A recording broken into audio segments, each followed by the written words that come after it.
Hi అండి, అందరికీ good evening అండి. అందరికీ శుభ సాయంత్రం. జై శ్రీమన్నారాయణ.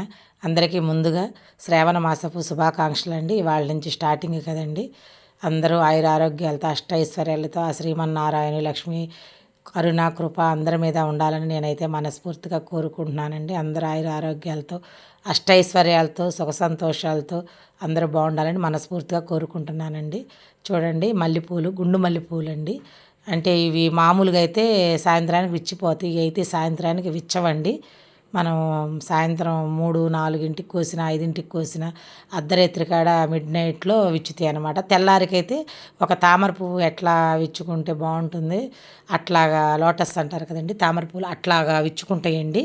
చాలా బాగుంటాయి. తెలిసిన వాళ్ళు ఇచ్చారండి. చూడండి ఎన్ని పూలు ఇచ్చారో. అన్ని పూలు ఎవరికి మనసు అయితే ఉండదు, చెట్టు ఇవ్వరు చాలామంది. కానీ ఆమె చక్కగా మంచి మనసుతో ఇచ్చినందుకు ఆ అమ్మవారి దయ ఆమె మీద ఉండాలని మనస్ఫూర్తిగా కోరుకుంటున్నానండి. మీరు ఎక్కువ పూజ చేసుకుంటారు కదమ్మా, దేవుడికి పెట్టుకోండి, మీరు పెట్టుకోండి అని చక్కగా చూడండి. 1 లీటర్ వరకు ఉంటాయండి పూలు ఇచ్చి పంపించారు. సన్నజాజులు ఇట్లాగా గుండు మల్లె పూలు ఇచ్చారనమాట. ఇంక అన్నీ కట్టానండి. శుభ్రంగా చక్కగా కట్టి కొంచెం గ్యాప్తో కట్టానండి. అలా కొంచెం కొంచెం గ్యాప్ కట్టామనుకోండి, అవి విచ్చేసరికి బాగుంటాయి అన్నమాట. చూడండి ఎంత బాగున్నాయంటే అంత బాగున్నాయి.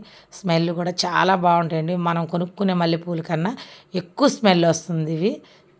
మరి ఎందుకనో అయితే నాకైతే తెలియదు. చూడండి, ఇంక అట్లా అయితే కట్టేసేసాను. చాలా బాగున్నాయి అన్నమాట. అయినాయండి, ఒక 5, 6 మూరల దాకా అయినాయండి. అంటే నేను పలచగా కట్టాను. అవి కొంచెం గ్యాప్ ఇస్తే కడితే మనకి మొగ్గ మీద ఉంది కదండి, గ్యాప్ ఇస్తే కొంచెం విచ్చుతాయి అనమాట. నేను కూడా కట్టుకొని కొంచెం పెట్టుకున్నాను. తతిమాయని దేవుళ్ళకి వేసాను, టెంపుల్లో అయితే ఇచ్చానండి. ఇంకా పుణ్యశ్రీ పువ్వు ఇచ్చినప్పుడు మనం కూడా పెట్టుకుంటే వాళ్ళకి కూడా సంతోషం, వాళ్ళకి కొంచెం పుణ్యం ఉంటుందండి మనం పెట్టుకున్నప్పుడు. ఇంకా వాళ్ళు ఇచ్చింది మనం చెప్పాలి, 10 మందికి తెలియాలని కాదండి. ఏదైనా సరే ఒక పండో ఫలమో ఎవరైనా ఇచ్చినప్పుడు మనం అది అలా ఏదైనా వాళ్ళని కొంచెం మనం ఆ దేవుని ఆశీస్సులు వాళ్ళకు ఉండాలని చెప్పి నేనైతే మనస్ఫూర్తిగా అనుకుంటాను కాబట్టి అట్లా చెప్తున్నానండి. దీని గురించి కూడా వీడియో తీయాలని అయితే అనుకోవద్దండి. అవి ఇచ్చేసరికి బాగా ఇప్పుడైతే స్మెల్ లేవు, ఏమీ లేవు. ఇచ్చిన తర్వాత స్మెల్ వస్తాయండి. అవిగోండి కట్టగా అలా వచ్చినాయి అనమాట. అదిగోండి కొంచెం అట్లా గ్యాప్తో కట్టాను అనమాట. ఎక్కువ కాదు, కొంచెం కట్టామనుకోండి బాగా విచ్చుకునేసరికి అప్పుడు దగ్గరగా చిక్కగా అయిపోద్ది మాల.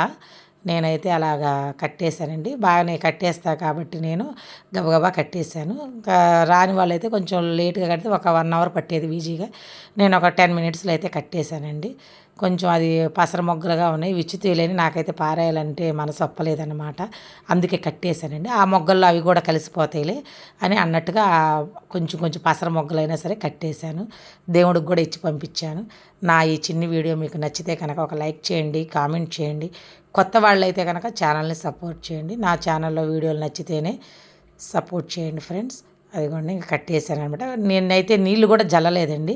ఒక క్లాత్లో, కాటన్ క్లాత్లో పెట్టేసి డబ్బాలో పెట్టేసి మూత పెట్టేశాను అనమాట. తెల్లారి తీయగానైతే అసలు గుప్పుమని వాసనతో పాటు చక్కగా విచ్చిపోయి ఎంత బాగున్నాయంటే ముద్దుగా చక్కగా స్మెల్తో ఎంత బాగున్నాయంటే అంత బాగున్నాయండి. మామూలు మల్లెపూల కన్నా కానీ మంచి స్మెల్ వస్తాయి అన్నమాట ఇవి. ఓకే ఫ్రెండ్స్, నా వీడియో నచ్చితే తప్పకుండా మర్చిపోకుండా ఒక కామెంట్ అయితే చెయ్యండి. ఓకే ఫ్రెండ్స్, సర్వేజన సుఖినో భవంతు. జై శ్రీమన్నారాయణ.